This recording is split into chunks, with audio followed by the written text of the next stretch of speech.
Like I remember specifically in one case, I got an email from you, and in the subject line it said "hungry?" ? And then it was okdork.com/burritos or something. And I clicked on the link, and it was basically you saying, "Oh, I always wondered how many people clicked on the link in my signature, and it was a picture of you eating a burrito, like totally messy hair, wearing a hoodie or something like that." And it's something that I have reminded myself very often, because my life's mantra is, what would Noah Kagan do? And it just reminded me every once in a while, like if I'm getting bored, if I'm getting a little bit out of energy, if I'm not that excited about something, I think about you and like, oh, Noah Kagan would just do some other way. Because I think that people get caught operating in some sort of a template, and they forget that it can be whatever they want it to be, whatever it is that they're doing.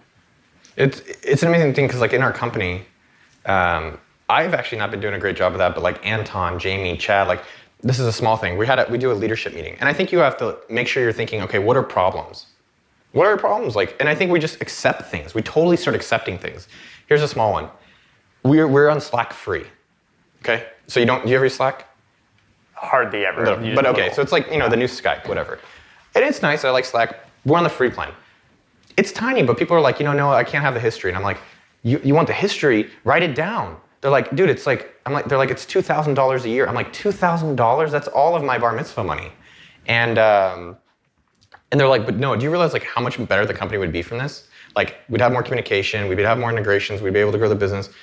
And it was one of these things that like they almost said it in passing. And I was like, is it really that much of a difference? And they're like, yes. I'm like, if you really break down $2,000 over like a 12-month period, over the amount of productivity increase from everyone having a better life and more access to things, 2,000 is nothing. So that day I went and bought it. And so now in our meetings, in our leadership meetings every other week, I'm calling it like the 1% week. So every meeting now, sometimes we'll have zero. I'm like, what is 1% tiny things that we can just fix right now that would make our business better? Because 1% compounded over a year is like 120%. Just tiny little things that'll add up. You're obviously looking for macro big wins, which take longer to do. But I'm even thinking like, it just starts getting me in the mindset of like, what are problems that I've just started accepting? That's the challenge, because sometimes you don't even know. You're just like, well, that's just the way it is. Like, why do we email on Sunday nights? Because we've always emailed Sunday nights. Doing interviews is just boring, and that's just the way it is. And but then you start asking questions that maybe you wouldn't normally ask. Are you humble bragging? What are you doing here? And somehow it gets more fun. Am I humble?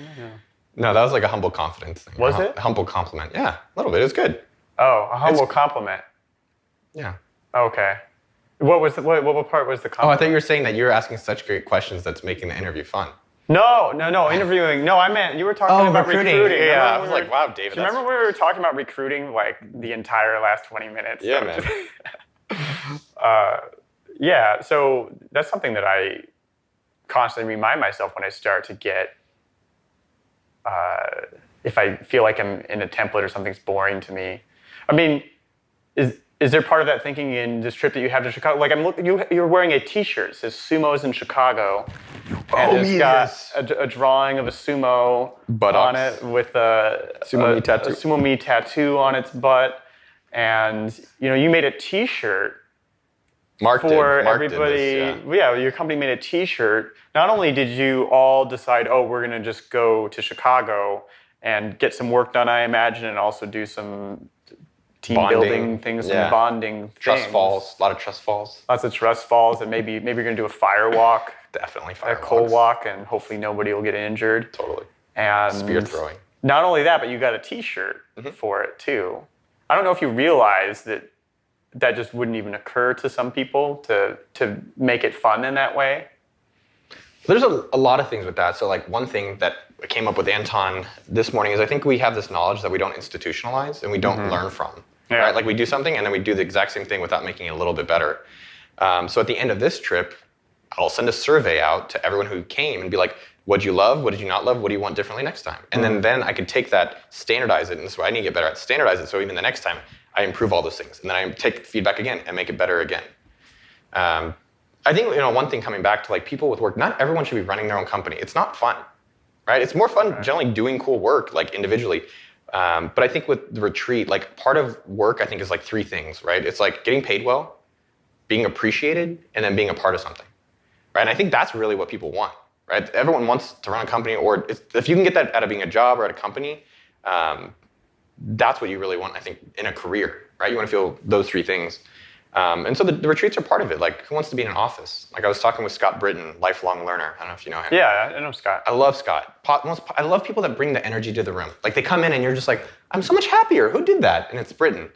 And we were having this really good discussion about, how does changing your environment change your life, right? So Anton is working from Chicago at the house we are, and he's like, man, I'm not as productive because I like being in the office, sitting at the desk with my, my sippy cup. He has a sippy cup, which, by the way, if you don't have a sippy cup, it's the ones with the straw in it for adults. You don't even have to tilt it, dude. to Game drink change. out of it. If you guys don't have a sippy cup, I don't know, maybe you can put the show notes, but that is a game changer for drinking water. You just kill water.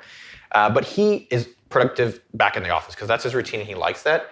Personally, when I can change my environment and work anywhere but the office, my shit goes crazy. Like I'm thinking, I'm stimulated, my output's higher, my like overall, in terms of business productivity and like effectiveness and enjoyment is a lot higher than going to the same, see, this is me coming back, like I don't necessarily want to be doing the same thing over and over and over. Yeah. Like going to an office. I mean, I've definitely felt my productivity get disrupted when I change scenery, like when I go live in a different city for a month or something. But there's something about that I like, that disruption. It makes fresh things happen, things that wouldn't happen otherwise. Well, you were saying earlier during lunch, and we had a great lunch at Glenn's Diner, who's our sponsor today, everyone. I had the best salad in the world, the seafood salad. Yeah, really going to good. Glenn's Diner, say that we sent them, and they'll give you some saltine. Yeah. Ask for a Oysters. 25% Glenn's Diner discount. Just say Catavi sent you. Don't do that, please. No, it's fine. No, it's good. They'll practice. Yeah. They'll get rejected and they'll learn. The coffee challenge. Actually, yeah. People love the coffee challenge where you go to a coffee place, get to ask for 10% off. They say no, and you learn how rejection feels and you move on. Yeah. That's what business is like.